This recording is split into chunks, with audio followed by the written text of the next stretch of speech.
बाग लगे हिनमल भी बकला के न थिया बकला गायब हिनमल भी न थिया मालिक जो इहो मूंखे बात बकला करदा 10 मिनटन जे अंदर गाड़ी पहुती है 11 मिनट में मां पहुतो है जब मालिकन मांगे फोन कई तो पाड़े हन मालिकन भी न मालिक सब दा चवंदा संगे मालिक जो भी चवने बाय मालिकन विसाई हुंदी बाय फायर ब्रिगेड विसाई आ फायर ब्रिगेड सब बुधाईंदा ताके मांगे हिन फोन कई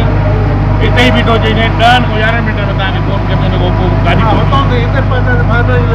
10 मिनट में फायर ब्रिगेड पहुंची आ ता की मर्जी आ नहीं जो मालिक तो चवंदा हुंदा बकला के हिनमल बाग लगे भी न थिया सही है मसलो जो बाहि लगी है जो कालीन जो गोदाम है ना अच्छा रेशम वीडियो वाला उन में जो बाहि लगी है की लगी है भाई बाहि ताने की लगी हड़िया साई केड़ी के